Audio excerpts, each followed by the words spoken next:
3 दिनों से सुन रहे हैं, वही भावना हृदय में रखकर जब हम भगवान की सेवा करते हैं तो वही भगवान अपना दर्शन हमें कराते हैं, अपनी कथा हमें सुनाते हैं, अपने भक्तों का संग प्रदान करते हैं, उनके धाम में हम जा सकते हैं। तब भगवान की ये विशेष कृपा मानी जाती है। नहीं तो अपने प्रयास से कुछ नहीं होगा, जब तक भगवान की कोई विशेष कृपा हमारे ऊपर नहीं होगी। आइए आज चतुर्दिवस की कथा में प्रवेश करते हैं, जिसमें विशेषकर आज हमारा प्रसंग रहेगा श्री कृष्ण जन्म का। उससे पहले एक कथा आती है भागवत में ही। साउंड ठीक सा नहीं है। हरे कृष्ण। तो समुद्र मंथन लीला आती है श्रीमद् भागवतम के 8वें स्कंद में। कल हमने ध्रुव महाराज जी की कथा को श्रवण किया, अजामिल जी का चरित्र सुना, जिसमें विशेषकर हमने नाम की महिमा को सुना कि इस कलयुग में नाम की कितनी महिमा है। समुद्र मंथन लीला बहुत सुंदर लीला है और बहुत इसमें रहस्य छुपे हैं। विशेषकर ठीक नहीं लग रहा साउंड।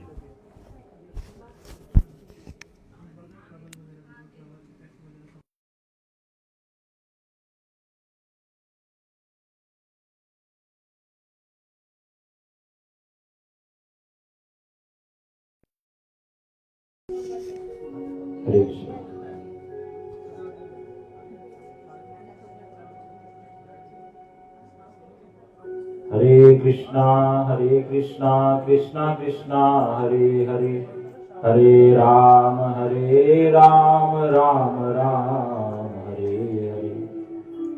तो बताया कि देवताओं और असुर का हमेशा क्या होता रहता है? युद्ध। और दोनों आपस में क्या है तो भाई। कैसे? एक मुनि हुए जिनका नाम है कश्यप मुनि, कश्यप ऋषि। उनकी 2 पत्नी हुई, अदिति और दीति। अदिति जी और कश्यप से तो देवताओं का जन्म हुआ और दीति और कश्यप से असुरों का। अब एक बार श्री दुर्वासा ऋषि जो भगवान के भक्त हैं, वो भगवान की प्रसादी माला, भगवान की प्रसादी माला क्या होती है? भगवान को जो अर्पण की हुई माला, जब उनके चरणों में जो हम तुलसी अर्पण करते हैं, पुष्प अर्पण करते हैं, ये सब क्या हो जाता है? भगवान का फिर प्रसाद। तो उस माला को लेकर वो किनके निकट गए? इंद्र देवता के निकट। और इंद्र उस समय हाथी पर विराजित था। इंद्र को दुर्वासा जी ने माला पहनाई और इंद्र ने उस माला का दुर्व्यवहार करते हुए क्या किया? अपने हाथी के गले में डाल दिया और हाथी ने अपने सिर से उसको नीचे गिर दिया और पैर से कुचल दिया। अब वो कोई साधारण माला तो नहीं थी। एक तो है बगीचे में लगा हुआ फूल है, जमीन पे गिरा हुआ है, उसको पैर से कोई भी रौंद दे तो उससे कुछ आता जाता नहीं, कुछ विशेष नहीं। लेकिन जैसे भगवान के चरणों में यहाँ पुष्प गिरा हुआ है और उस पर हम पैर रख दें तो ये दोष लगता है। क्यों? क्योंकि वो भी जो भगवान से संबंधित वस्तु है वो भगवान के समान ही हो जाती है। उसको कहते हैं तदीय वस्तु, भगवान की प्रिय। जैसे तुलसी जी को कभी भी हम पैर नहीं लगाते।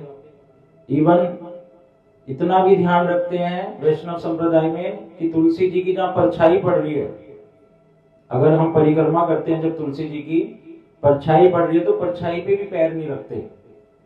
भगवान के जो भक्त हैं उनकी जहाँ परछाई पड़ती है तो उनकी परछाई पे पैर नहीं रखते। ये भी अपमान है।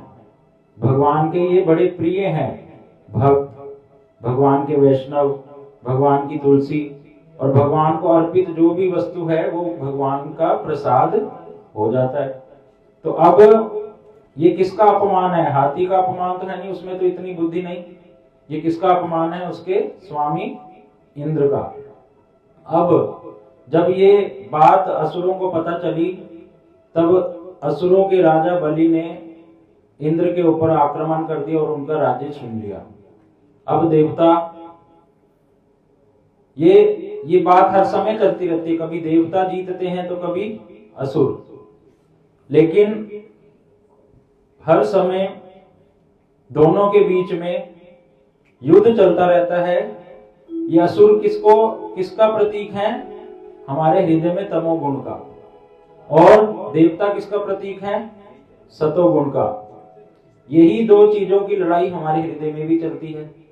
कभी हमारे हृदय में तमोगुण बड़ा ज्यादा हो जाता है तो कभी सतोगुण, कभी पाप की तरफ बड़ा मन भागता है ना चाहते हुए भी, तो वो उस समय हमारे ऊपर तमोगुण बड़ा हावी हो जाता है। और कभी सतोगुण जब हावी हो जाता है तो हम अच्छे अच्छे कार्यों में हमारा मन लगता है। ये हम सबके जीवन में है। उसी प्रकार से असुरों ने देवताओं पर विजय प्राप्त करी, उनका राज्य छीन लिया, और इंद्र के लोक पर राजा बलि महाराज अब राजा हो गए। अब देवता पाही माम करते हुए ब्रह्मा जी के निकट हुए कि आप हमारी रक्षा कीजिए। ब्रह्मा जी ने कहा, तुम्हारी रक्षा का उपाय तो एक ही है कि हम सब मिलकर कहां जाएं? भगवान की शरण में, भगवान विष्णु के निकट।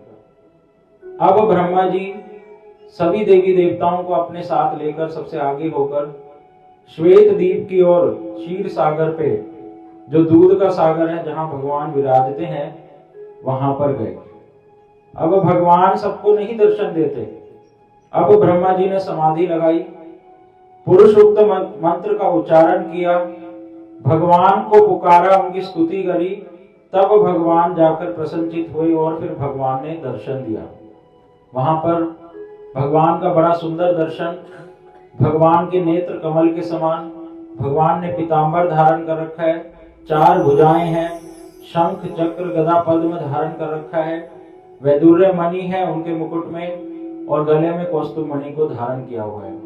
तब भगवान ने जब दर्शन दिया और ब्रह्मा जी ने देवताओं का दुख भगवान को बताया, तो भगवान ने कहा, आप लोग चिंता मत करें, आप लोग क्या करें? असुरों के साथ मिलकर समुद्र मंथन करें, और समुद्र मंथन में एक वस्तु निकलेगी, अमृत, उसका तुम पान करना, शक्तिशाली हो जाओगे और अपने राज्य को प्राप्त कर लेना। इस प्रकार से भगवान ने उनका मार्गदर्शन किया। अब सभी देवता भगवान को प्रणाम किए। देखो, जब हम किसी मंदिर में जाते हैं कि और भगवान का जब दर्शन करते हैं ना, तो नियम होता है भगवान को प्रणाम करना चाहिए, और प्रणाम करने की भी विधि है। जैसे गुरु जी हैं या कोई साधु हैं या वैष्णव हैं, तो उनको तो सामने से प्रणाम करते हैं, साष्टांग पूरा लेटकर, और पुरुष लोग तो पूरा लेटकर करना, पुरुषों को तो पूरा करना चाहिए, और माताओं को पंचांग आधा। और भगवान का जो विग्रह है राधा कृष्ण का, उनको या कोई विष्णु तत्व है तो उनको कैसे करते हैं? अपना बाएं अंग में रख के उनको हृदय के पास रखकर प्रणाम किया जाता है। ऐसे नहीं बस राइट साइड से कर दिया, कभी टेढ़ा कर दिया, कैसे, ऐसे नहीं। ये भागवत जी में बताया कि गुरु को कैसे किया जाता है प्रणाम, भगवान को कैसे किया जाता है। तो ये सारी विधि है, इसको हमें अपनाना चाहिए। तो देवताओं ने भगवान को प्रणाम किया, और जब भगवान ने दर्शन दिया था तो ब्रह्मा जी और सभी देवी देवताओं की आंखें जो हैं वो चौंक गई थी। क्यों? भगवान का जो दर्शन वो कोटि सूर्यों के समान था। जैसे एक सूरज है, उसको भरी दोपहरी में बाहर जाकर देखो तो देख सकते हैं? हम लोग देख नहीं पाएंगे। कुछ क्षण के लिए देख पाते हैं, लेकिन फिर आंखों के आगे अंधेरा आ जाता है। और भगवान जो कोटि सूर्यों के समान है। बहुत से लोग ऐसे प्रश्न करते हैं, जब हम स्कूल वगैरह में या कॉलेज में टीचिंग करने जाते हैं, ज्यादातर स्टूडेंट्स पूछते हैं कि जिस वस्तु को हम देख ही नहीं सकते तो हम उनको माने कैसे? क्या आपने भगवान को देखा है? हमारे गुरु जी से पूछते, हमसे पूछते, तब उसका उत्तर यही कि भगवान को अगर हमें देखना है तो इन आंखों से तो अभी देख ही नहीं सकते। और भगवान को, जो भगवान कैसे हैं? करोड़ों सूर्य के समान तेज है उनमें, एक सूर्य नहीं, कोटि कोटि सूर्यों के समान उनका तेज। उनको देखना इन जड़ नेत्रों से नहीं हो सकता। उसके लिए ब्रह्मा जी ने बताया, जब भगवान की वो स्तुति कर रहे हैं तो कह रहे हैं प्रेमांजन छुरित भक्ति विलोचने न संत एवास्य छिन्दन्ति मनोव्यासंगम उक्ति भी। कह रहे कि मैं उन गोविंद का दर्शन कैसे कर पाऊंगा? प्रेमांजन छुरित भक्ति विलोचने न। कह रहे हमें अपनी आंख में काजल लगानी पड़ेगी। जैसे पहले क्या है, माता लोग अपने बच्चों को काजल लगाती थी। क्यों? आजकल तो ये बहुत कम हो गया है। क्यों लगाते थे? कि उस काजल को लगाने से नेत्रों का जो रोशनी थी, जो उसकी शक्ति है, वो बढ़ जाती थी और अच्छे से लंबे समय तक कोई चश्मा वगैरह नहीं लगता था। आज के समय में तो बहुत पहले समय से लग जाता है, क्योंकि बच्चे मोबाइल ये सब देखना, और काजल वगैरह तो कौन लगाता है। तो उसी तरह से ब्रह्मा जी कह रहे हैं कि हम लोगों को अगर भगवान का दर्शन करना है, भगवान को अपने पास बुलाना है, तो क्या करना पड़ेगा? अपने हृदय में प्रेम लाना पड़ेगा। वो प्रेम रूपी अंजन, जब हम प्रेम रूपी काजल अपने आंखों में लगाएंगे, अपने हृदय में जब प्रेम आ जाएगा भगवान के प्रति, ये प्रेम क्या है? भगवान के प्रति सेवा की भावना, भक्ति की भावना। वो प्रेम जैसे यशोदा मैया करती हैं, वो प्रेम जैसे उनके सखा करते हैं, जैसे उनकी गोपियां ब्रजवासी सब करते हैं, वैसे वाली प्रेम की भावना जब मेरे हृदय में आ जाएगी तो मुझे भगवान का दर्शन होगा। क्योंकि भगवान जब दुर्योधन के पास दूत बनकर गए तो दुर्योधन और सभी लोगों ने देखा भगवान को, लेकिन उन्होंने दर्शन नहीं किया।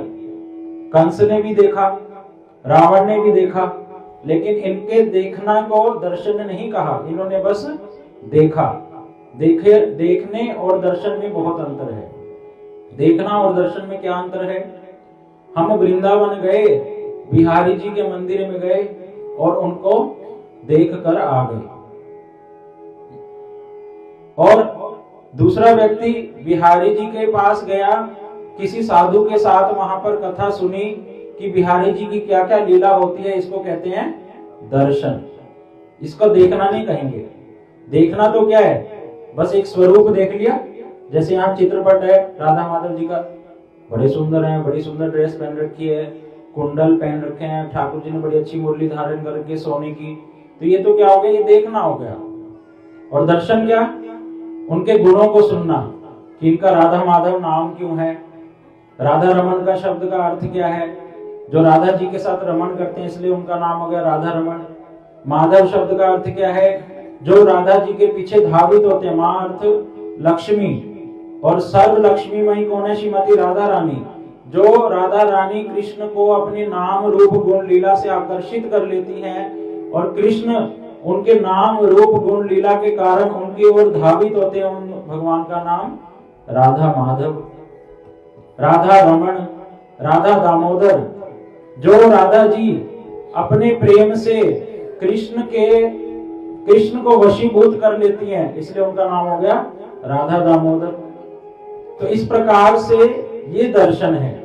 भगवान की लीलाओं को सुनकर, गुणों को सुनकर, और फिर हृदय में भगवान के प्रति प्रेम की भावना जागृत होना, वो प्रेम रूपी अंजन जब हम अपने काजल आंखों में लगाएंगे तब भगवान का दर्शन होगा। और वो सूर्य कोटि सूर्यों के समान है, लेकिन फिर भी हमें उनका दर्शन हो जाएगा। तो लेकिन ब्रह्मा जी और देवी देवताओं की आंखें चौंधागी और उनको भगवान का दर्शन नहीं हुआ। तब भगवान की जो वाणी उनको सुनी, और सभी देवता असुर के निकट गए, बलि महाराज के निकट की ऐसे ऐसे हमें समुद्र मंथन करना चाहिए, आप हमारे भाई हैं और उसमें से अमृत निकलेगा, आप भी पीना और हम भी पिएंगे। अब भगवान ने जब उनको मार्गदर्शन किया था तो ये भी बतला दिया था समुद्र का मंथन करना कैसे है और क्या क्या ध्यान रखना है। तो भगवान ने बताया कि जब समुद्र का मंथन करने जाओगे तो मंदराचल पर्वत ले जाना। एक पर्वत है जिसका नाम क्या है, मंदराचल, और उसको मथानी के रूप में बनाना, और मथने के लिए रस्सी चाहिए। तो एक वासुकी नाम का नाग है, उसको भी कह देना कि हम तुम्हें अमृत दे देंगे। अमृत के लोभ से वो रस्सी बन जाएगा। और क्या करना, जब समुद्र मंथन होगा तो उसमें से, समुद्र में से बहुत सारी वस्तुएं निकलेंगी। उसके लिए लोभ मत करना। किसको कह रहे हैं, देवताओं को कह रहे हैं, लोभ मत करना, असुरों को लेने देना। और असुर अगर ले रहे हैं तो क्रोधित भी मत होना, क्योंकि तुम्हारा ध्यान किस पे होना चाहिए, अमृत पर। हम लोग अमृत लेंगे। इस प्रकार से भगवान ने उपदेश दिए। फिर भगवान के आदेश को पालन करने के लिए मंदराचल पर्वत को लेने असुर और देवता गए। वो पर्वत सोने का पर्वत, और जब असुरों ने, देवताओं ने उस पर्वत को उठाया तो वो बहुत ही भारी था, वो उठाया नहीं गया हमसे। और जब उठाने का प्रयास किया तो वो धड़ाम कुछ देवताओं और असुरों के ऊपर आकर गिरा और उनको चोट लगी। तब भगवान ने देखा तुम्हारे बस का कुछ नहीं है। तब भगवान ने एक अवतार लिया, अजीत भगवान। बोलो अजीत भगवान की जय। अजीत भगवान का अर्थ क्या है, अजीत शब्द का मतलब है जिन भगवान को इस जगत की इंद्रियों से जीता नहीं जा सकता। कि मैं सोचूं, मैं अपनी बुद्धि से भगवान को समझ लूंगा, नहीं हो सकता। जब तक भगवान के भक्तों की हमारे ऊपर कृपा नहीं होती और भगवान हमारी प्रेम रूपी सेवा को नहीं देखते, तब तक भगवान को जीता नहीं जा सकता। लेकिन ब्रजवासी कैसे हैं, जिनके आगे कृष्ण क्या है, झुक जाते हैं। यशोदा मैया जब छड़ी दिखाती है, जो कृष्ण भगवान जगन्नाथ के नाम से जाने जाते हैं, जगत के नाथ हैं, और जिनसे भय भी भयभीत होता है, वो यशोदा जी के आगे क्या हो जाते हैं, भयभीत हो जाते हैं। ये यशोदा जी का प्रेम है। ब्रजवासी भगवान कृष्ण को भगवान नहीं मानते, वो अपना सखा, अपना पुत्र और अपना प्रियतम मान के सेवा करते हैं। सखा क्या कहते हैं कि तुम हमारे से बड़े नहीं हो ज्यादा, ठीक है तुम्हारे बाबा के पास हमारे बाबा से कुछ गायें अधिक हैं, लेकिन तुम हो तो हमारे क्या, सखा। कृष्ण उनके साथ कैसे खेलते, वृंदावन की लीला में कैसे बताया कि कृष्ण और जब सखा खेलते तो उनमें बात होती कि जो हारेगा, हारने वाला व्यक्ति जीतने वाले को अपने कंधे पे चढ़ाएगा। तो कृष्ण हार जाते सखाओं के, और सखाओं को अपने कंधे पर चढ़ा लेते भगवान होकर। कृष्ण क्या करते, सखाओं का झूठा खाते और सखाओं के साथ दिन रात खेलते। इस प्रकार से ये भगवान होकर भी वृंदावन में क्या हो जाते हैं, उस प्रेम माधुर्य के कारण अपने ऐश्वर्य भाव को भूल जाते हैं और उस माधुर्य भाव के आगे झुक जाते हैं, वशीभूत हो जाते हैं और उनके प्रेम के आगे नाचने लगते हैं। जब गोपियां कहती कि कृष्ण हम तुम्हें माखन देंगी, छाछ देंगी, तुम थोड़ा नृत्य करके दिखाओ, तो वो छोटे से कृष्ण छचिया बार छाछ के लिए नाच कर दिखाते। वो कृष्ण गोपियों के साथ रास करते, गोपियों की प्रसन्नता के लिए। वो कृष्ण नंद बाबा की जो चरण पादुकाएं हैं, जो चरणों में धारण करते हैं, तो कहते कृष्ण मेरी पादुका तो ले आओ। वो कृष्ण जो छोटे से हैं, वो पादुका जब लेने जाते तो जो पादुका एक उठाते, जब दूसरी उठाने लगते तो पहली गिर जाती, अब वो पहले वाली उठाने लगते तो वो दूसरे वाली गिर जाती। जैसे तैसे वो दोनों पादुका लेकर आते और नंद बाबा के चरणों में देते। नंद बाबा की चरणों की जो जूती, उसको अपने सिर पर धारण करते। ये भगवान की मधुर लीला ब्रजवासियों के साथ। अगर हम ऐसा संबंध बनाना चाहते हैं तो हमें भगवान कि जो भक्त हैं उनका अनुगत्य करना पड़ेगा। जो ऐसे भक्त हैं, जो ऐसी कथा कहते हैं, जो इसमें हमेशा डूबे रहते हैं वृंदावन में, वही असली भगवान का दर्शन हमें कराएंगे और तब भगवान हमारे प्रेम के आगे झुक जाएंगे और हमारे हृदय में वशीभूत हो जाएंगे, खींचे चले आएंगे। इस प्रकार से भगवान अजीत का वहां पर अवतार हुआ और भगवान अजीत ने गरुड़ जी पर उस मंदराचल पर्वत को धारण किया और मंदराचल पर्वत को जाकर समुद्र में रख दिया। वासुकी नाग को बुलाया गया और वासुकी नाग को जब रस्सी की तरह उस मंदराचल पर्वत पर लपेट दिया गया तो एक जगह तो नाग की पूंछ है और एक जगह क्या है, नाग का मुख। मुख की ओर तो कौन खड़े हो गए, देवता, और पूंछ की ओर कौन खड़े हुए, असुर। अब असुरों ने कहा, बड़ा सुंदर भाइयों, तुम तो शुरू में ही छल करते हो, चीटिंग करते हो। तुमने जो सांप का सुंदर सुंदर मुख वाला भाग है, खुद तो वो चयन कर लिया और हमें कहां खड़ा कर दिया, पूंछ की ओर।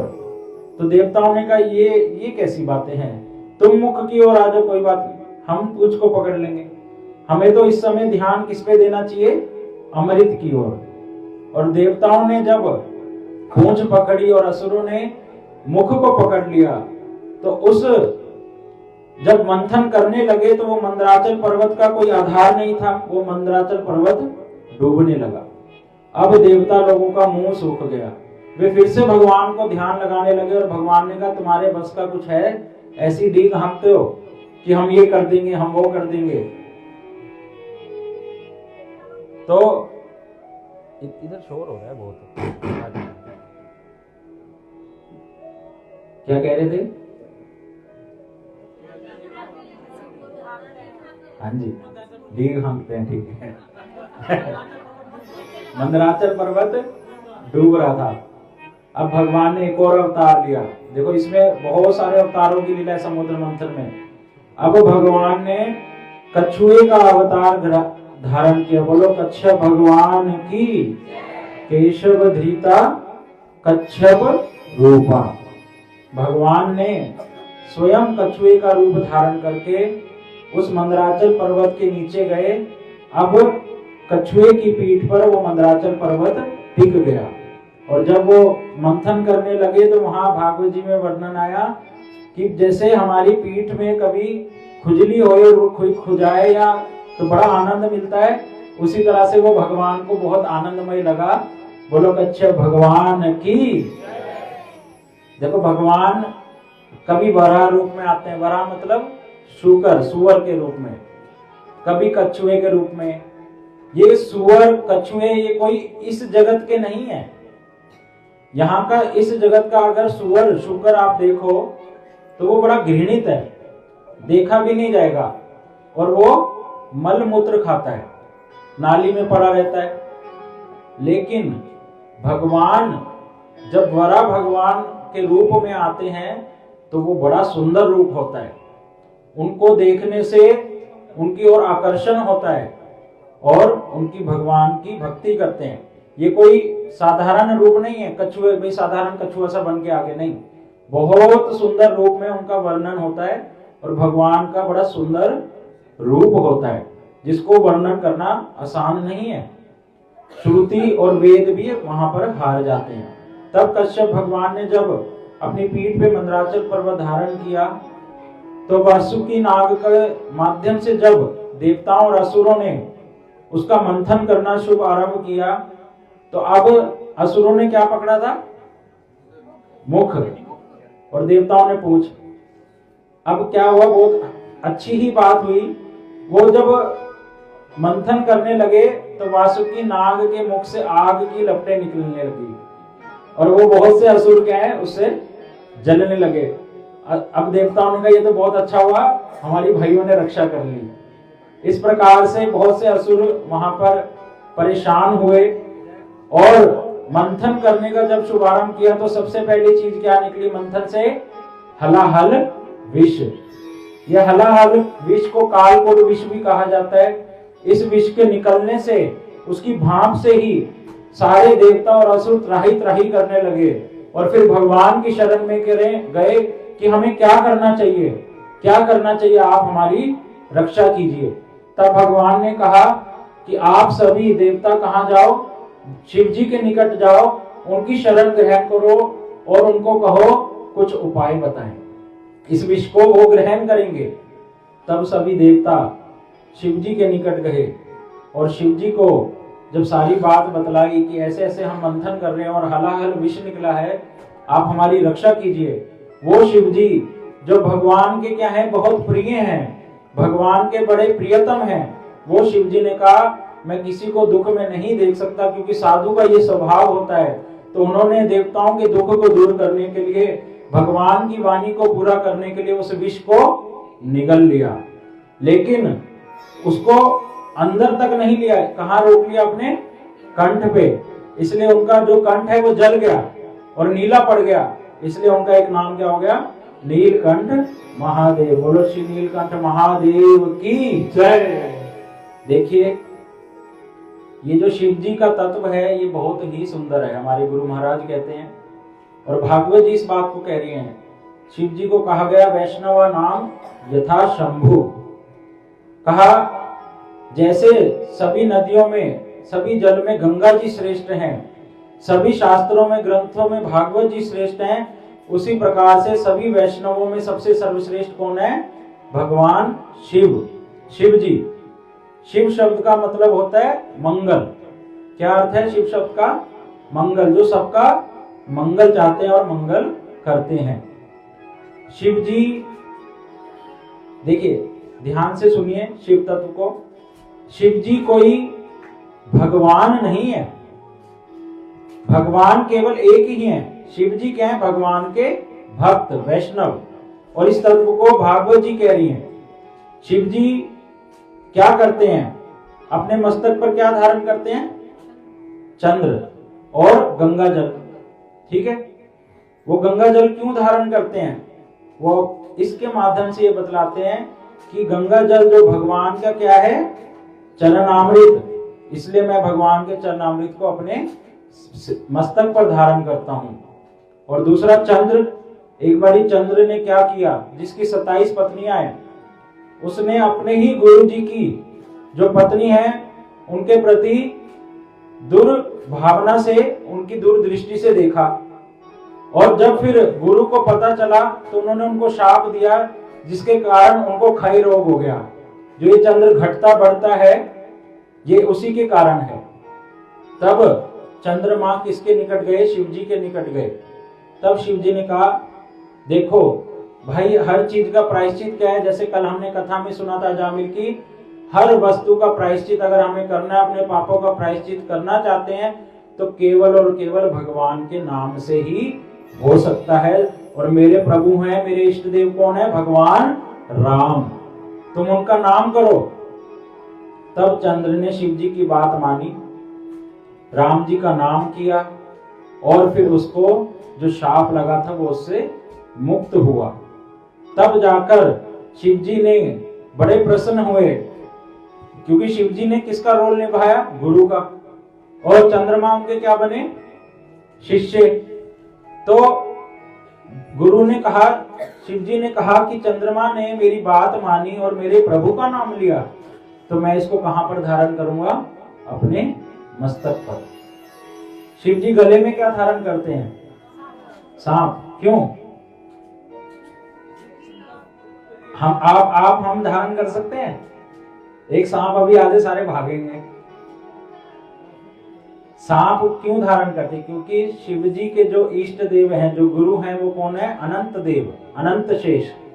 तो उनके उसके प्रतीक के लिए वो कि मेरे गुरु जी का मुझे हमेशा स्मरण रहे, मेरे इष्ट देव का मेरे को हमेशा स्मरण रहे, इसलिए वो नाग को गले में डालते हैं। शिव जी अपने पूरे शरीर पर क्या लगा के रखते हैं? शमशान की राख, भस्म। क्यों? कुछ और नहीं है पहनने को, हम लोगों को शिक्षा देने के लिए कि ये जो शरीर है जिसके लिए हम इतना कुछ करते हैं, ये एक दिन कहाँ मिल जाएगा?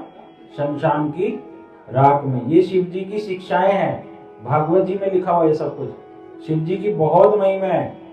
शिव जी भगवान के बड़े प्रिय हैं। शिव जी क्या करते हैं, हर समय पार्वती जी को भागवत की कथा सुनाते हैं। जो सुखदेव गोस्वामी जी जिनका जन्म हुआ व्यास देव जी के यहाँ पर, जब अमरनाथ की कथा यहाँ पर आती है, अमरनाथ जहाँ जाते हैं हम तीर्थ में, शिव जी वहां पर रहकर क्या करते हैं, पार्वती जी के साथ उनको हर समय भागवत की कथा सुनाते हैं। और ये कथा क्या है, इसको जो सुन लेता है वो अमर हो जाता है। तब वहां जो शुक पक्षी था उसने जब ये कथा सुन ली, पार्वती जी से सो गई थी बीच में। शिव जी ने कहा था कि पार्वती जी को कि तुम बीच बीच में हाँ भरते रहना, मुझे पता चलता रहेगा तुम मेरी कथा को सुन रहे हो, क्योंकि मैं तो समाधिस्थ हो जाऊंगा कथा बोलते हुए। अब पार्वती जी जब दूसरा स्कंद आया, दूसरे स्कंद की कथा को अगर हम भी सुने या पढ़ें तो उसमें सृष्टि का वर्णन आता है, तो वो ज्यादा रुचिकर लगता नहीं पढ़ने सुनने में, कि सृष्टि में ये है, सृष्टि ऐसे बनी, ये हुआ वो हुआ, बड़ा साइंस विज्ञान वाली बातें आ जाती हैं। जैसे विज्ञान पढ़ने में, मैथ्स पढ़ने में रुचि नहीं होती ना हर किसी की, तो उसी प्रकार से पार्वती जी को थोड़ी निद्रा आ गई। अब वो शुक पक्षी क्या करता है, पार्वती जी की आवाज में हाँ भरता रहता है, और शिव जी को लगता है कि पार्वती जी सुन रही है। जब शिव जी को ये पता चलता है कि शुक पक्षी ने इस कथा को सुन लिया, तो शिव जी उसको मारने के लिए दौड़ते हैं। वही शुक पक्षी दौड़ता दौड़ता वेद व्यास जी की जो पत्नी है उनके मुख में प्रवेश कर जाता है। और फिर वेद व्यास जी पूछते हैं, हे शिव जी, हे शंभु, आप किसके लिए त्रिशूल लेकर इतने क्रोधित होकर भाग रहे हैं? तब शिव जी जब बात बतलाते हैं, तब वेद व्यास जी कहते हैं कि आप तो खुद ही कह रहे हैं, स्वयं कह रहे हैं कि ये भागवत कथा को सुनने वाला क्या हो जाता है, अमर, अजर और अमर। तो अब क्या वो शुक पक्षी का आप मृत्यु कर पाएंगे? नहीं। तो शिव जी वहां से वापिस आ गए। शिव जी इतने सुंदर भक्त हैं भगवान के, जो हर समय भगवान की कथाओं को करते हैं, राम जी का नाम जाप करते हैं। तो वो तांडव क्यों करते हैं, बताइए, तांडव क्यों करते हैं शिव जी? क्रोध में। ये गलत धारणा है, ये भी गलत धारणा है। देखो, शिव जी के बारे में बहुत गलत धारणाएं फैली हुई हैं। शिव जी ने जो विष पिया, बहुत से लोग क्या कहते हैं, शिव जी क्या करते हैं, नशा, तो हम भी उनके भक्त होने के लिए क्या करेंगे, भांग पिएंगे, ये करेंगे वो करेंगे। ये गलत है। शिव जी ने तो हलाहल विष पिया था, और अपने हृदय में क्यों नहीं लिया उन्होंने? क्योंकि मेरे हृदय में कौन विराजते हैं, प्रभु राम। इसलिए उन्होंने अपने कंठ में ही रोक लिया कि मैं इस विष का प्रभाव अपने प्रभु के ऊपर नहीं जाने दूंगा, और अपने गले में रोक लिया, जिसके कारण उनका गला जल गया, और इसलिए उनका नाम नीलकंठ महादेव हो गया। ये सच्ची बात है। जगत में झूठी बातें फैली हुई हैं। और शिव जी क्या सुन रहे थे हम, शिव जी हाँ तांडव क्यों करते हैं? तो शिव जी तांडव इसलिए करते हैं क्योंकि वो जब भगवान का नाम लेते हैं ना, उसमें इतना आनंद आता है, उनको आनंद आता है, वो रुक ही नहीं पाते। और उसके नाम का कीर्तन करते करते इतनी जोर जोर कर उछल कर इधर उधर नृत्य करते हैं, इसलिए वो तांडव करते हैं। इसलिए उनका एक नाम है नटराज। बोलो नटराज भगवान की। तो नटराज इसलिए उनका नाम पड़ा कि नटों में जो राजा है, नटराज। अब भगवान वो शिव जी को कोई प्रलय लाने के लिए तांडव नहीं करना पड़ेगा, उसके लिए तो उनकी तीसरी आंख ही काफी है। ये शिव जी का तत्व है। शिव जी कभी कभी क्या करते हैं, असुरों को वरदान दे देते हैं। असुर लोग उनकी सेवा करते हैं, बड़ी अच्छे से तपस्या करते हैं, और शिव जी बड़ी जल्दी प्रसन्न हो जाते हैं, क्योंकि शिव जी का नाम क्या है, शिव जी का अर्थ क्या है, मंगल करने वाले। लेकिन जितने भी असुरों को वो वरदान देते हैं, तो वो वरदान उनके ऊपर ही भारी पड़ जाते हैं, और अंत में उनके द्वारा, भगवान के द्वारा उनका वध हो जाता है। जैसे रावण को शिव जी से वरदान मिला, और रावण को लगा मैं अजर अमर के समान हो गया हूं, लेकिन अंत में भगवान राम से उसकी वध हो गया। इस प्रकार से शिव जी जो मंगलमय वस्तु है, भगवान के भक्त हैं, भगवान के वैष्णव हैं, वैष्णव नाम यथा शंभु, उन शिव जी ने उस विष का पान किया।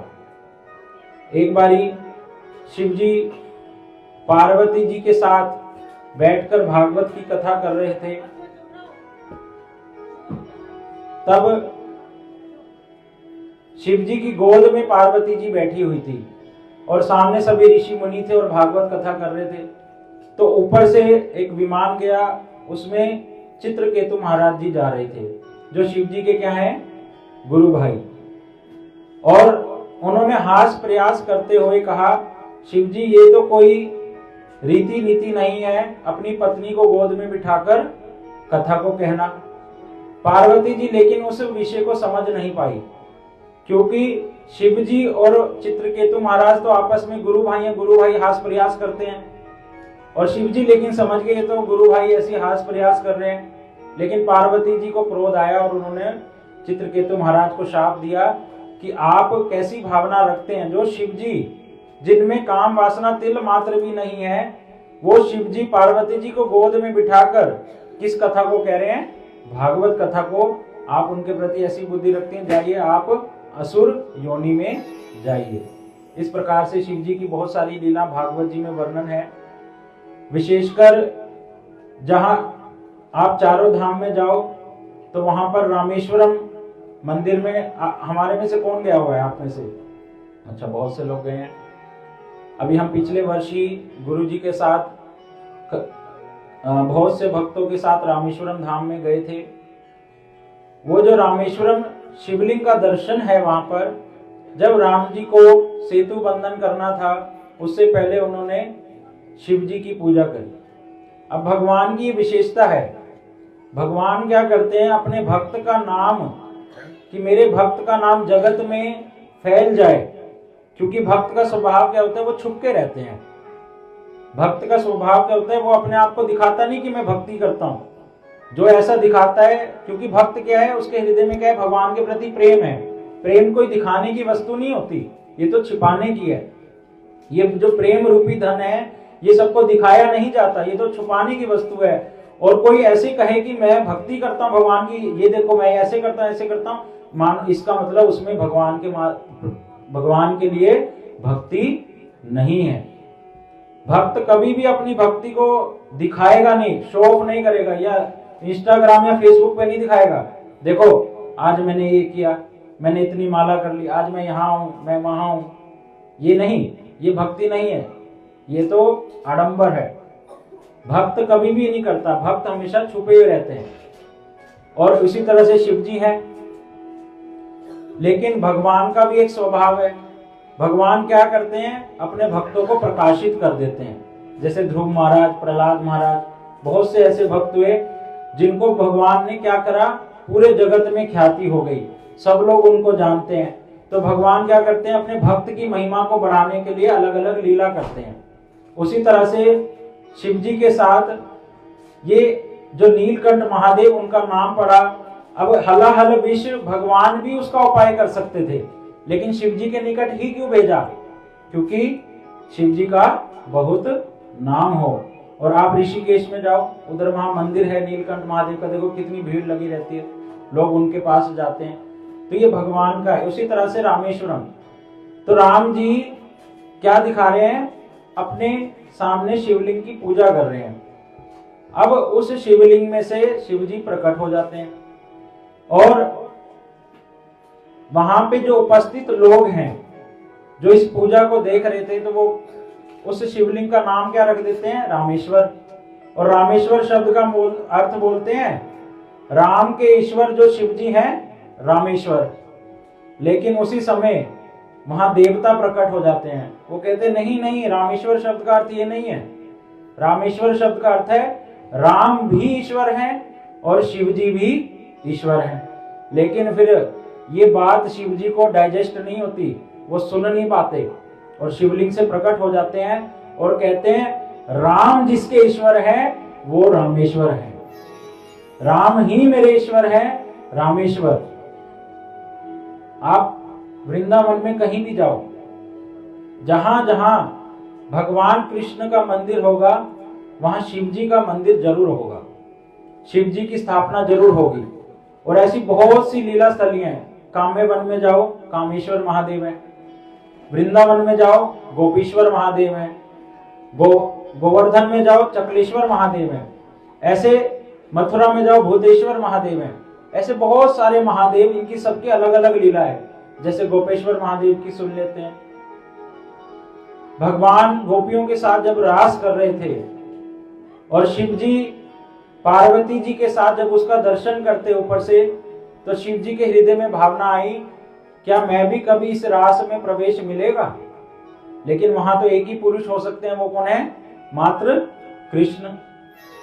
लेकिन जब शिव जी रास के निकट आए तो वहां पर जो गोपियों की श्रेष्ठ जो पौर्णमासी देवी हैं योग माया जी, उन्होंने शिव जी को जब देखा तो शिव जी ने उनको कहा, मेरी बड़ी इच्छा है कि मैं रास में प्रवेश करूं और भगवान का रास देखूं, गोपियों का रास देखूं। अच्छा, तुम्हारी इच्छा है तो वहां पर आप कभी जाइए वृंदावन में, गोपेश्वर महादेव के निकट एक कुंड है पास में, उसका नाम है ब्रह्म कुंड।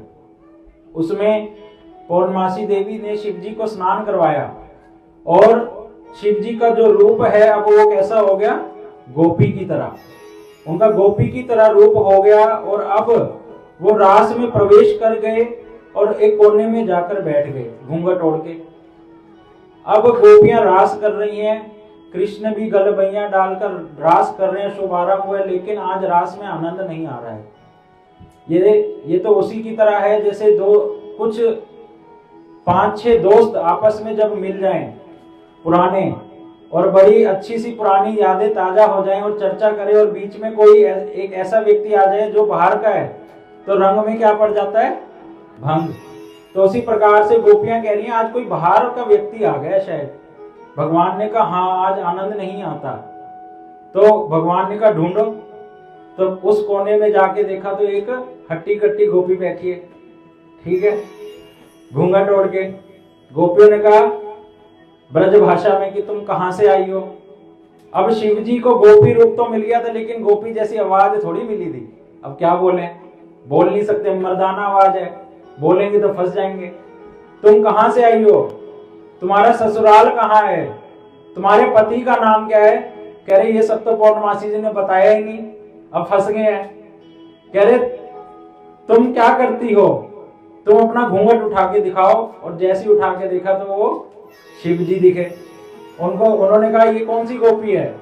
तो गोपियों ने उनको गुलचे मारे, कुलचे नहीं, खाने वाले कुलचे नहीं, मुक्के मारे, गुलचे, ठीक है, ये भागवत की कथा है।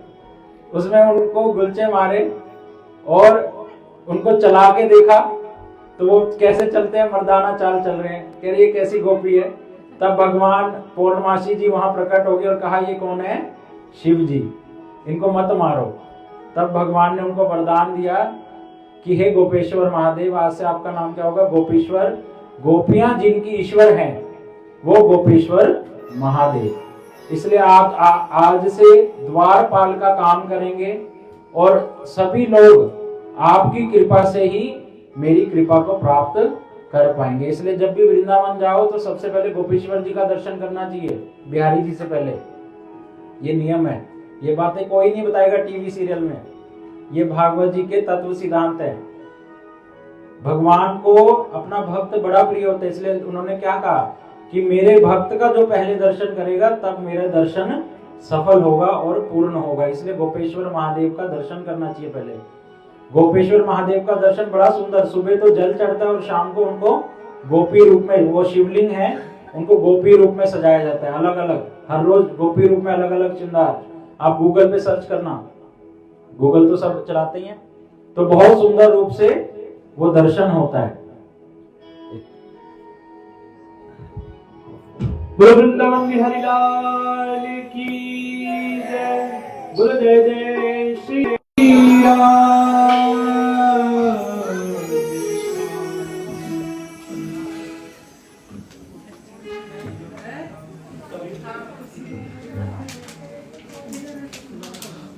कभी भूलना, कभी भूलना, ओ कभी भूलू न याद तुम्हारी रटूं तेरा नाम।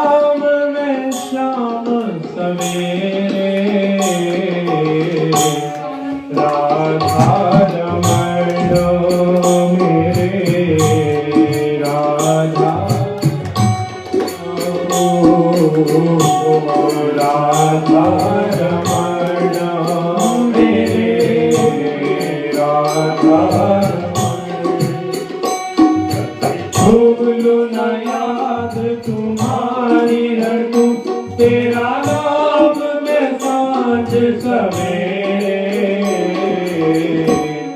राधा रमण मेरे राधा रमण ओ मेरे राधा रमण मेरे राधा रमण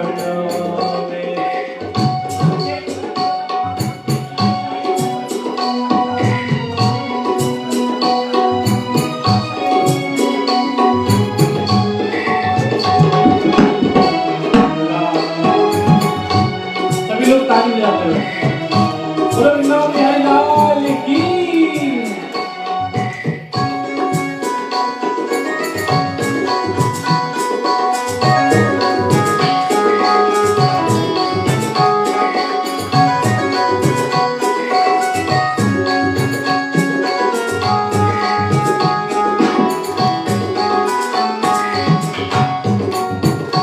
अपने आंचल की छाया में करुणामय मुझे बसा लो अपने आंचल की छाया में करुणामय मुझे बसा लो एक साथ बोलिए अपने आंचल की छाया में करुणामय मुझे बसा लो अपने आंचल की छाया में करुणामय मुझे बसा लो मैं कई जन्मों से भटका हूँ मैं कई जन्मों से भटका हूँ हे नाथ मुझे अपना लो मैं कई जन्मों से भटका हूँ हे नाथ मुझे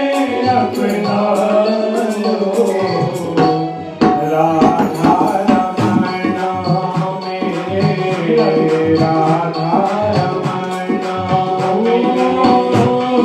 राधा रमण मेरे राधा रमण राधा रमण मेरे राधा रमण भूलू न नाम तुम्हारा हरि तेरी याद तो सांझ सवेरे राधा रमण मेरे राधा रमण ताली रखे बोलो राधा रमण लाल की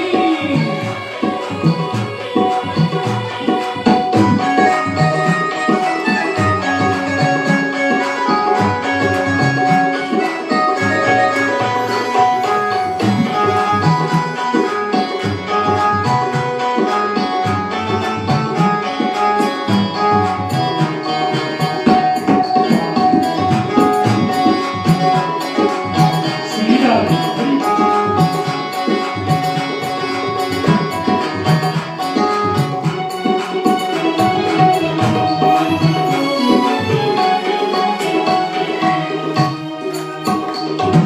मोर मुकुट कानन कुंडल दो चंचल नैन कटारे सिर मोर मुकुट कानन कुंडल दो चंचल नैन कटारे सिर मोर मुकुट कानन कुंडल दो चंचल नैन कटारे मोर मुकुट कानन कुंडल चंचल नैन कटारे मुख कमल पे बन भवरे बन कर केश लहराए प्यारे प्यारे मुख कमल पे बन भवरे बन के केश लहराए प्यारे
भूलू ना, कभी भूलू ना, कभी भूलू ना, कभी भूलू ना, कभी भूलू ना याद तुम्हारी रखूं, तेरा नाम में सांझ सवेरे।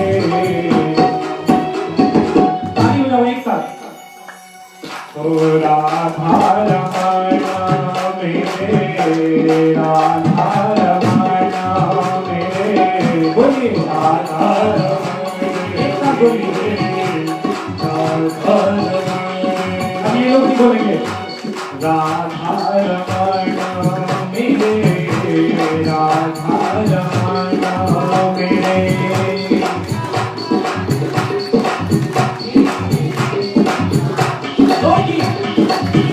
ओ राधा रमण मेरे, राधा रमण मेरे,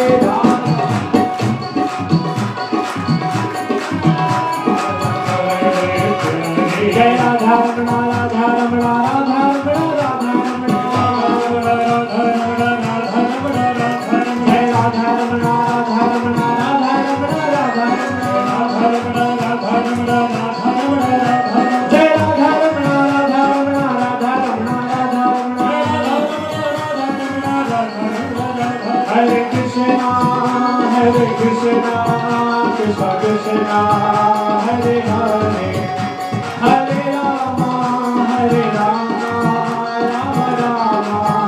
हरे हरे, हरे कृष्णा कृष्णा कृष्णा हरे हरे, हरे राम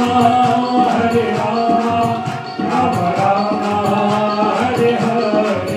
ओ हरे कृष्णा कृष्णा कृष्णा हरे हरे,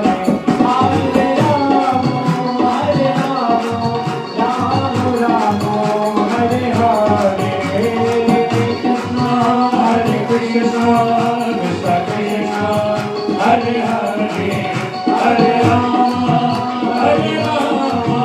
राम राम हरे हरे, हरे कृष्णा कृष्णा कृष्णा हरे हरे, हरे राम राम राम हरे हरे, हरे कृष्णा कृष्णा कृष्णा हरे हरे, हरे राम राम राम हरे, हरे कृष्णा कृष्णा कृष्णा हरे हरे, हरे राम राम राम हरे हरे, हरे कृष्णा कृष्णा कृष्णा हरे हरे, हरे राम राम राम हरे हरे, हरे कृष्णा कृष्णा कृष्णा हरे हरे, हरे राम राम राम हरे हरे। बोलो वृंदावन के हरि लाल की जय, श्रीमद् भागवत महापुराण की जय। इस प्रकार से समुद्र मंथन लीला में शिव जी ने सभी को ये दुख का निवारण किया और अपने कंठ में विष को धारण किया। अब देवता जब वापिस आए और समुद्र मंथन करने लगे तो बड़ी सुंदर सुंदर वस्तुएं उसमें से प्रकट होने लगी। पहले सुरभि गाय निकली। इस गाय को देखकर जितने भी ब्राह्मण थे उन्होंने उस गाय को ले लिया, ताकि यज्ञ में दूध दही घी की आवश्यकता है और ये कोई साधारण गाय नहीं है, सबकी इच्छाओं को पूरी करने वाली है, भगवान कृष्ण को बहुत प्रिय है।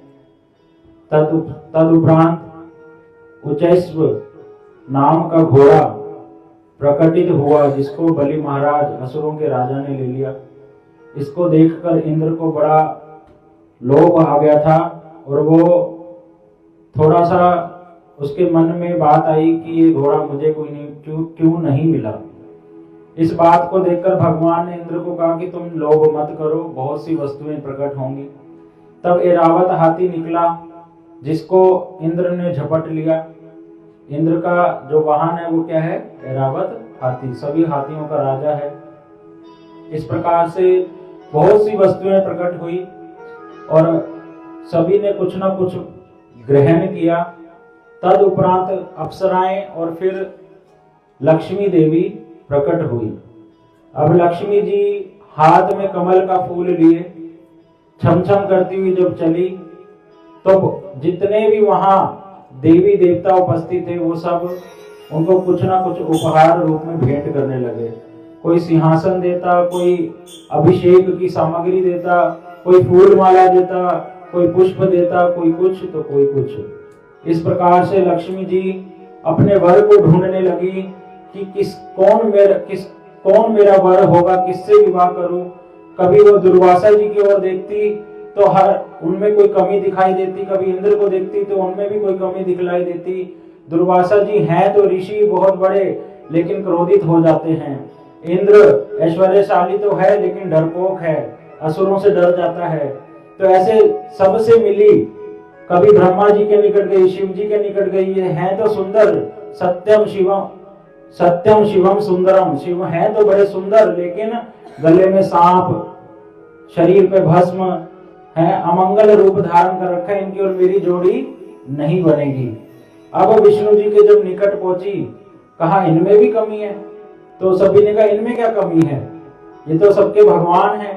कह रहे इनमें ये कमी है, ये मेरी चाह नहीं रखते, इनको कोई कमी नहीं है, ये आत्मराम और आप्तकाम है, अपनी आत्मा में ही रमन करते हैं और कोई भी इनके हृदय में अलग से इच्छा नहीं है।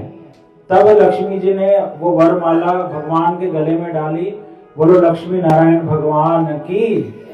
इस प्रकार से वहां मृदंग वाद्य यंत्र बजने लगे, पुष्पों की वर्षा हुई, लक्ष्मी जी का विवाह हुआ। किसके साथ? भगवान के साथ। अब वो क्षण आ गया जब समुद्र मंथन में से क्या निकला, एक अवतार भगवान का और निकला जिसका नाम धन्वंतरी अवतार। बोलो धन्वंतरी भगवान की जय। अवतारों की लीला है। धन्वंतरी भगवान हाथ में सोने का कलश लिए अमृत को लेकर उस समुद्र में से निकले।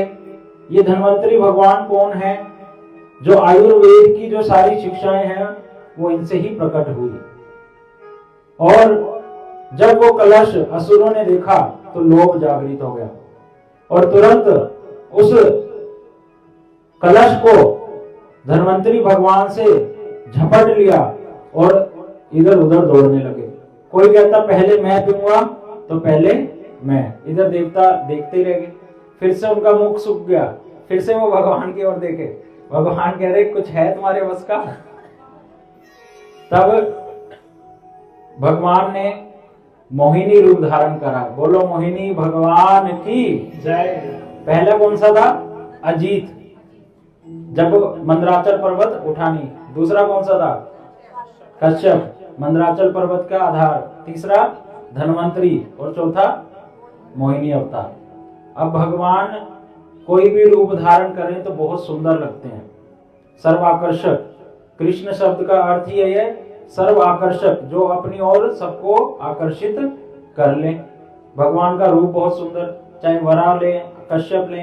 अब एक स्त्री का रूप धारण किया जिसका नाम है मोहिनी। वो मोहिनी छम छम करते हुए असुरों के बीच गई। अब असुरों ने जब मोहिनी का दर्शन किया तो वो आश्चर्यचकित रह गए और उसको देखते ही रह गए। और उन्होंने कहा मोहिनी क्यों ना तुम इस कलश के माध्यम से हमें अमृत पिलाओ अपने सुंदर सुंदर हाथों से। मोहिनी ने कहा ठीक है, तुम एक लाइन में बैठ जाओ, मैं सबको एक एक करके इस अमृत का पान कराऊंगी। तब असुर बैठ गए। तब मोहिनी ने कहा ये जो पास में खड़े व्यक्ति हैं, ये लोग हैं, ये कौन है? कह रहे हमारे भाई हैं देवता। कह रहे ये क्यों घूर घूर के देख रहे हैं? कह रहे तुम छोड़ो, हमें अमृत का पान कराओ। कह रही मोहिनी देवी बोली अब भगवान है, भगवान को कुछ तो करना है।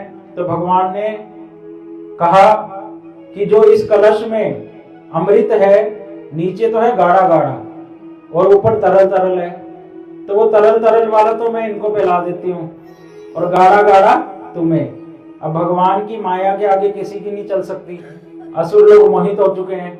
उन्होंने कहा मोहिनी जो तुम्हें अच्छा लगे। तब भगवान ने देवताओं को एक कतार में बिठा दिया और उनको इस अमृत का पान कराया। तब वहां पर जब सूर्य और चंद्र बैठे थे, उनके बीच में राहु नाम का असुर आके प्रवेश कर गया था, बैठ गया था।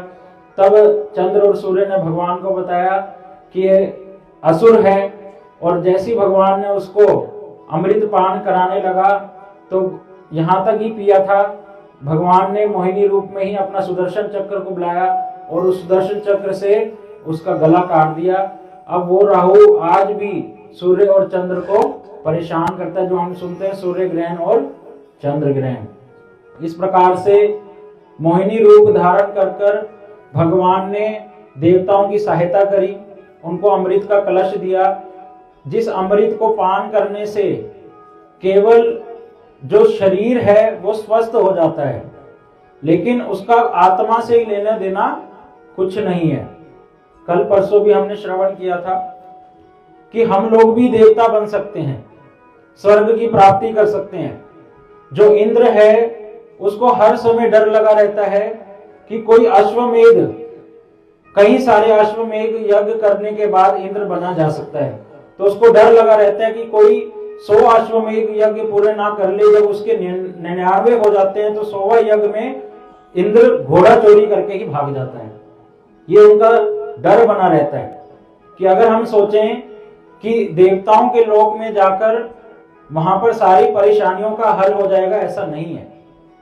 ये तो बस सिंपल इतना ही है कि मानो एक गरीब को बस 5 स्टार होटल मिल गया है, लेकिन शरीर वही है और उसके प्रॉब्लम्स वही हैं।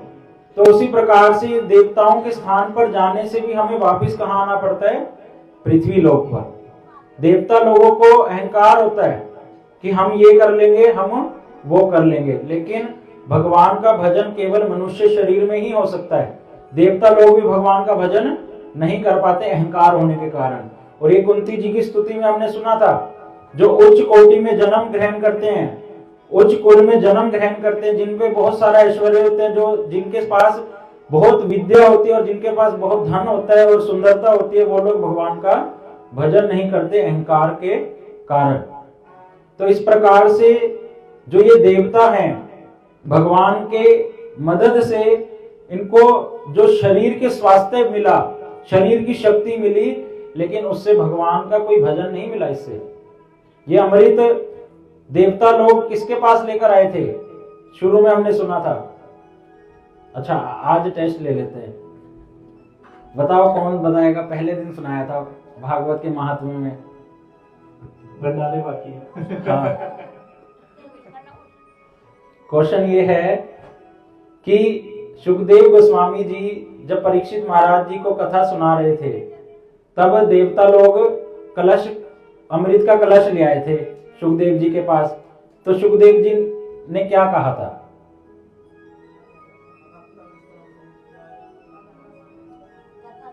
सोच के देना, मतलब भंडारा देना पड़ेगा।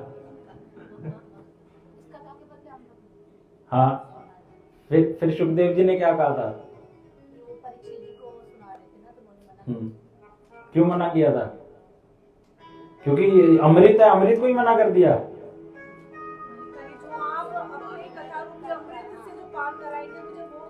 बहुत बढ़िया, बहुत बढ़िया, इनके लिए तालियां। हाँ हाँ ठीक है, आपके लिए भी, आपके लिए भी। ठीक है, तो ध्यान से सुना भक्तों ने। हमने सुना था कि जब शुक्ल ताल में सुखदेव जी परीक्षित जी को कथा सुनाने के लिए बैठे और भागवत कथा सुना रहे, तब उसी समय देवता लोग आ गए थे और उनके हाथ में क्या था? अमृत का कलश। और उन्होंने एक बिजनेस करना चाहा। क्या? कि सुखदेव जी, परीक्षित तो मरने वाला है, तो आप क्या करो, ये अमृत का कलश इसे दे दो और जो आप कथा सुना रहे हो वो कथा रूपी अमृत हमें सुना दो। क्योंकि देवता लोग जानते हैं कि ये जो अमृत का कलश है, इससे भी ऊपर एक अमृत है, वो है भगवान की कथा अमृत। इसलिए वो बिजनेस करने आए थे। लेकिन सुखदेव जी ने कहा, ये भागवत कोई बेचने की वस्तु नहीं है, तुमने सुनना है तो ऐसे ही बैठो, नहीं तो यहां से चले जाओ। इसलिए हमने शुरू में ये सुना था कि भागवत अगर हम ऐसे व्यक्ति से सुनेंगे जो इसके लिए पैसे मांगते हैं या इसको बेचते हैं, तो भागवत जी क्या करती हैं, मोहिनी रूप धारण कर लेती है। भागवत जी के बारे में हमने क्या सुना था, हमने सुना था भागवत जी साक्षात भगवान है, सुना था ना। ये 12 स्कंद सुने थे। पहले 2 स्कंद क्या है, भगवान के चरण कमल, फिर तीसरे और चौथे क्या है, भगवान की जंघाएं, पंचम स्कंद क्या है, भगवान का नाभि, षष्ठ क्या है, भगवान का वक्षस्थल, सप्तम और अष्टम क्या है, भगवान की दोनों भुजाएं, और नवम स्कंद क्या है, भगवान की ग्रीवा, दशम क्या है, भगवान का मंद मंद मुस्कुराता हुआ मुखारविंद, और 11वां कौन सा है, भगवान का ललाट, और 12वां क्या है, भगवान का मस्तक, सिर पर मोर मुकुट जिसपे वो धारण करते हैं। तो भगवान और भागवत जी में कोई भेद नहीं है। भागवत और भगवान एक ही है, एक समान भी नहीं कहेंगे हम, एक ही है। तो वो भगवान जिन्होंने मोहिनी रूप धारण करा और असुरों को मोहित कर लिया, असुर उनको पहचान नहीं पाए, उसी तरह से जो असुर भावना से इस भागवत को बोलता है, असुर भावना मतलब जिसमें अपने लिए स्वार्थ छुपा हुआ है, और वैष्णव रीति से नहीं सुनाता, किसी को भक्ति भाव से नहीं सुनाता। जैसे कोई अपनी माँ को बेच नहीं सकता, उसी तरह से शास्त्र को बेचा नहीं जा सकता भागवत जी को।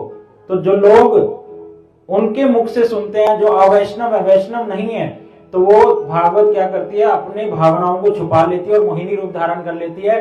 सुनाने वाले का भी लाभ नहीं होता, और सुनने वाले का तो क्या हो जाता है, अमंगल हो जाता है। इसका उदाहरण क्या सुना था हमने, वो दूध का गिलास सुना था जिसमें सांप ने मुंह मार दिया है। तो इधर उधर से बातें नहीं सुननी चाहिए हर जगह से। अपने कानों को हमें डस्टबिन नहीं बनाना। अरे हाँ, ये सुनने में अच्छा लग रहा है, हाँ ये रील में ये वाले गुरुजी बहुत अच्छी बात कह रहे हैं, ऐसे ही नहीं। खाली यही नहीं देखना कि इनके बड़े फॉलोअर्स हैं। आजकल तो ये चल पड़ा है, आजकल ये चल पड़ा है कि जिनकी रील ज्यादा फॉलोअर्स होंगे इंस्टाग्राम पे या इस पे, ये वाले गुरुजी सबसे ऊपर हैं। ऐसे थोड़ी गुरुजी को चयन किया जाता है। ये हमारी भूल है, हमारी ही भूल है, इसमें सामने वाले की भूल नहीं है। हमेरी भूल है कि मैं पागल बन रहा हूं। हमें भगवान से प्रार्थना करनी चाहिए। भगवान किसी का अमंगल नहीं करते। हृदय से प्रार्थना करोगे, भगवान सुनेंगे। अच्छा चलो, टॉपिक यहां पर आया तो एक बात, अगर मैं भगवान से बात करूं, क्या वो मेरी सुनेंगे?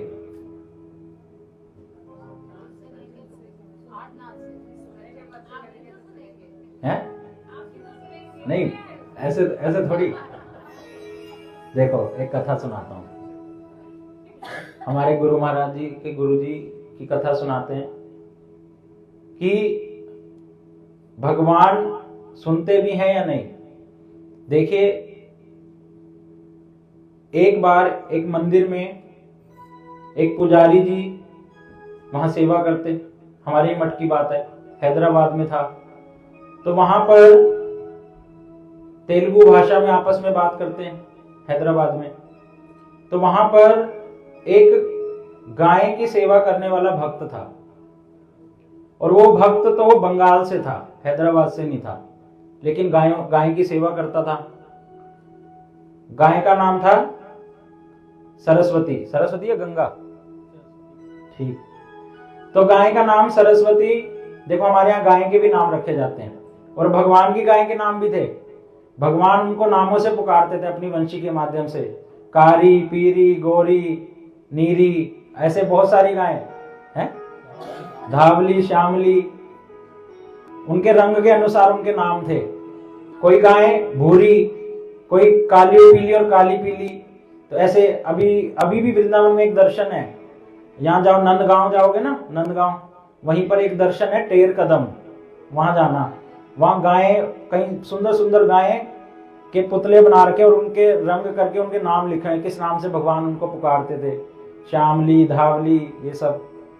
तो सरस्वती की वो सेवा करता, और वो बंगाली भाषा बोलता कि तुम ये करो, अब खा लो, अब पी लो, अब सो जाओ, मंदिर में आके बैठ जाओ, गर्मी के समय में पंखा चल रहा है, अच्छा यहाँ मलमूत्र मत करना, कहाँ करना, बाहर करना। वो गाय को जैसा जैसा बोलता वैसे वैसे करती।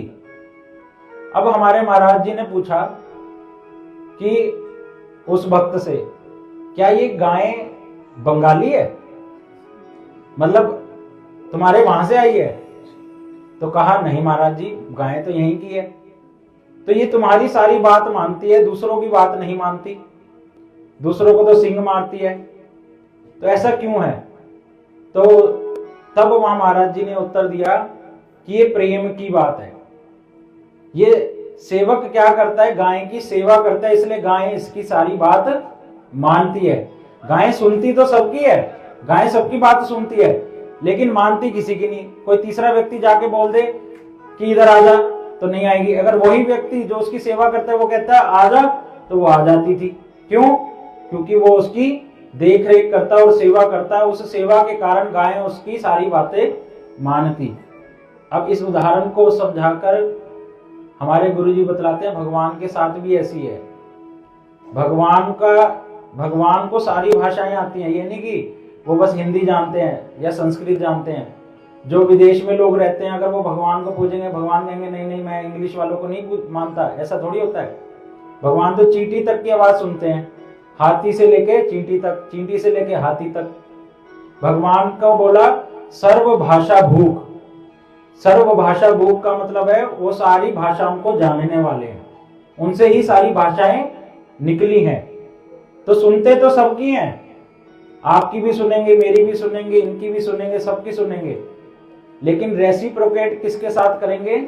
जो उनकी सेवा करता है। हर किसी की मानेंगे नहीं, हर किसी की थोड़ी मानने लग जाएंगे, हर किसी के आगे थोड़ी झुक जाएंगे। अपने ऊपर उदाहरण ले लो, क्या मैं हर कोई मेरे को आगे कुछ कह दे और मैं सबकी बात मान लूंगा? नहीं मानेंगे। उसी तरह से भगवान है, भगवान सुनते तो हैं हमारी, लेकिन जब तक हम उनको शरणागत नहीं होंगे, उनकी सेवा नहीं करेंगे, तब तक भगवान हमारे साथ रेसिप्रोकेट नहीं करेंगे। रेसिप्रोकेट का अर्थ है हमारे साथ बातचीत, दर्शन और हमारे ऊपर कृपा, वो सब नहीं होगा। सुनेंगे जरूर, लेकिन रेसिप्रोकेट का, ये तो गाय के उदाहरण है एक, तो भगवान तो बहुत बड़े हैं। तो इस प्रकार से हम ये समुद्र मंथन की लीला सुन रहे थे कि किस प्रकार से देवताओं ने भगवान की कृपा से वो अमृत का कलश प्राप्त किया, और वो अमृत का कलश किसके आगे फीका पड़ जाता है? भगवान कथा रूपी अमृत के आगे। क्योंकि ये अमृत हमारे शरीर को हृष्ट पुष्ट कर सकता है, लेकिन हमारी आत्मा का भोजन नहीं है। जीवात्मा का भोजन क्या है? भगवान की कथा, भगवान की सेवा। तो वो अमृत को धारण कर लिया। अब असुरों को गुस्सा आया, क्रोधित हुए और असुरों ने देवताओं के साथ युद्ध किया। उस युद्ध में देवताओं के द्वारा बहुत सारे असुर मारे गए। इस युद्ध को देखकर कि ये युद्ध तो खत्म ही नहीं होता, तो नारद जी वहां आ गए और उनका युद्ध रोका। अब जो असुरों के गुरु हैं शुक्राचार्य जी, उन शुक्राचार्य जी ने क्या किया? असुरों को मृत संजीवनी दवा देकर, उनके ऊपर आशीर्वाद कर कर उनको दोबारा से जीवित कर दिया। इस प्रकार से ये समुद्र मंथन की लीला यहाँ पर विश्राम हुई। इसके पश्चात शिव जी ने कहा कि मैंने तो भगवान का मोहिनी रूप का दर्शन नहीं किया, लेकिन सुना है। तो वो एक बारी भगवान के निकट गए। शिव जी ने कहा, हे प्रभु, आप कृपा कर कर मुझे अपने मोहिनी रूप का दर्शन कराइए। भगवान ने कहा, शिव जी, आप मोहिनी रूप का दर्शन मत कीजिए, आप अपने आप को रोक नहीं पाएंगे और मेरे रूप के प्रति आकर्षित हो जाएंगे। शिव जी ने कहा, नहीं, हमने सारी काम वासनाओं को जीत लिया है और मैं आपका दर्शन करना चाहता हूं। तब भगवान ने कहा, ठीक है, जैसा आप चाहें। तब भगवान ने अपनी माया के माध्यम से शिव जी को मोहिनी रूप दिखाया। शिव जी क्या देख रहे हैं? अब उनको बहुत, शिव जी ने बोलो हरे कृष्णा कृष्णा कृष्णा हरे हरे, हरे राम राम राम हरे हरे। बीच में मत बोलो। तो शिव जी क्या दर्शन कर रहे हैं कि एक बहुत सुंदर स्त्री एक गेंद से खेल रही है और शिव जी अपने आप को रोक नहीं पाए। भगवान की माया के कारण उस स्त्री के प्रति आकर्षित हुए और वो स्त्री कौन है? भगवान का मोहिनी रूप। अब वो एक मोहिनी रूप आगे आगे जाता है, शिव जी उनके पीछे पीछे, मोहिनी रूप आगे जाता है, फिर शिव जी उनके पीछे। इस प्रकार से शिव जी अपने आप को रोक नहीं पाए और उनका वीर्य स्खलित हो गया, जिसके कारण ये जो सोना और चांदी बना उनके वीर्य से प्रकटित हुआ। इस प्रकार से शिव जी के सामने जब भगवान ने अपनी माया का पर्दा हटा लिया, शिव जी वापिस अपनी अवस्था में आए और शिव जी बड़े प्रसन्नचित हुए कि भगवान ने मेरे को अपने मोहिनी रूप का दर्शन कराया। तो ये जो शिव जी हैं, ये केवल भगवान की माया से ही परास्त हो सकते हैं, ना कि इस जगत वाली माया से। वहां भागवत जी में वर्णन आया। शिव जी जो है वो कोई साधारण व्यक्ति नहीं है, आपकी और मेरी तरह, हमारी तरह कोई साधारण जीव नहीं है जो भगवान की महामाया द्वारा आकर्षित। देखो भगवान की दो प्रकार की माया होती है, सुनो। भगवान की एक माया का नाम है योग माया, दूसरी का नाम है महामाया, जिसको हम माया भी कह देते हैं। खाली हम कहते हैं ना जैसे माया मुंह में पड़ गया। योग माया जी क्या है? ये वो वाली माया है, ये वो वाली शक्ति है भगवान की जो भगवान के धाम में रहकर भगवान की सेवा करती है। और जैसे एक फिल्म का डायरेक्टर होता है, वो डायरेक्शन देता है कि तुम्हें ये करना है, हीरो को, विलेन को, हीरोइन को, उसी तरह से ये योग माया जी को भगवान ने सेवा दे रखी है कि आप मेरी लीला में क्या करोगी, जो भी मेरे भक्त हैं, परिकर हैं, उनको लीलाओं के बारे में बताओगी, किसको क्या क्या करना है और कब क्या क्या क्या करना है। और आप क्या करोगी, मुझे भी बुला दोगी जब मैं वृंदावन में होऊंगा कि मैं क्या हूं? भगवान। ये भगवान ने उनको राइट्स दे रखे हैं सेवा का। ये योग माया जी जब भी भगवान के धाम में या भगवान की कोई भी सेवा होती है या भगवान की लीला होती है, उसमें सहायता करती है। लेकिन इन्हीं योग माया जी की जो छाया है, जो इस जगत में जिसको हम बोलते हैं महामाया, वो माया देवी हमें, हम जैसे लोगों पर शासन करती हैं। वो महामाया जो हमने सुना था ना, वेद व्यास जी ने भक्ति योग के माध्यम से क्या देखा था? भगवान का दर्शन किया था। और भगवान का दर्शन के साथ साथ किसका दर्शन किया था? भगवान की लीलाओं का, भक्तों का। और एक और दर्शन किया था किसका? माया देवी का, जो भगवान के पीछे हाथ जोड़कर खड़ी है। वो माया देवी क्या है? इस जगत की माया। वो योग माया जी नहीं है। तो ये योग माया के बल पर, उनके प्रभाव से शिव जी क्या है? भगवान की ओर धावित हुए थे। ये कोई जगत की माया से नहीं हुए थे। हम और आप क्या हैं? इस जगत की माया से आकर्षित हो जाते हैं और इस जगत में ही जो विषय वस्तुएं हैं उनकी ओर धावित होते हैं और उसमें पढ़कर रह जाते हैं। ये जो समुद्र मंथन लीला, इसमें बहुत बड़ी शिक्षाएं हैं। ये समुद्र मंथन लीला हम लोगों के लिए ही है। कह रहे जब हम भगवान का भजन करते हैं ना, तो हमारे हृदय से जो अमंगल वस्तु, हलाहल विष, जो ये विकार की चीजें हैं, ये सबसे पहले अनर्थ बाहर चले जाते हैं और भगवान का प्रवेश हो जाता है। या यूं कहो, भगवान का प्रवेश हो जाता है और विष रूपी चीजें अनर्थ बाहर चली जाती है। जैसे एक गिलास में बड़ा कीचड़ है, मल भरा हुआ है, और आप उस गिलास में पानी भर दो अच्छे से, बहुत वो मल बाहर आ जाएगा और पानी से वो गिलास भर जाएगा। उसी प्रकार से ये समुद्र मंथन की लीला है। आज हमारे साथ हमारे मठ से प्रहलाद प्रभु जी आए हैं, वो भी कुछ हमें कथा श्रवण कराएंगे। मैं उनसे आग्रह करूंगा कि भगवान से संबंधित वो कुछ हमें कथा सुनाएं, फिर हम भगवान की जन्म लीला को श्रवण करेंगे। हरे कृष्ण।